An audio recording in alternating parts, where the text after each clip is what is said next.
Halo teman-teman, kalian pasti pernah kan yang namanya menggunakan aplikasi ojek online seperti Grab ataupun Gojek. Dan kamu akan menemukan ini, yaitu Maps. Di Maps ini kamu bisa menemukan di mana driver Gojek ataupun Grab tersebut. Tanpa kamu harus ada di dekat si abang Gojek tersebut. Nah, Maps ini adalah salah satu hasil dari penggunaan yang namanya bab yang kita pelajari hari ini loh. Di mana Maps ini kan digunakan untuk menunjukkan arah ataupun lokasi keberadaan abang Gojek itu. Nah, itu kita pelajari di bab sekarang nih, yaitu bab penginderaan jauh atau indraja. Dari namanya adalah inderaja, berarti ada kata indera. Indera itu berarti menggunakan alat indera kita, yaitu mata. Di mana pengamatan objek tersebut kita lakukan dari jarak jauh, itulah inderaja. Kalau kita lihat pengamatan inderaja itu adalah pengamatan objek di permukaan bumi menggunakan suatu alat tanpa kontak langsung dengan objek tersebut. Notes-nya tanpa kontak langsung ya, dari jarak jauh. Kayak abang Gojek tadi, kita ngelihat abang Gojek itu tanpa kontak langsung dan dari jarak jauh. Hasil akhir dari inderaja itu disebut dengan citra, dan prosesnya itu kita akan pelajari di komponen-komponen dari inderaja. Ini adalah skema dari komponen-komponen inderaja yang saling berinteraksi satu dengan lainnya.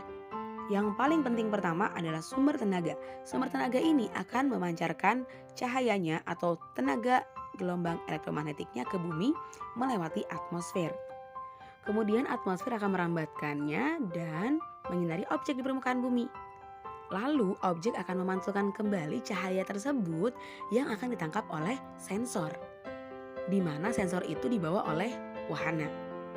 Sampai akhirnya nanti akan diproses dan menghasilkan suatu citra atau hasil dari inderaja. Simpelnya sama aja kayak kamu motret sebuah objek. Kalau misalkan nggak ada cahaya atau nggak ada sumber tenaga, akan terlihat lebih gelap kan yang dipantulkan dari si objek tersebut. Begitupun pada citra. Kalau misalkan sumber tenaga sedikit, berarti nanti pantulan yang ditangkap sama sensor juga akan sedikit, sehingga citra itu akan menghasilkan warna yang gelap.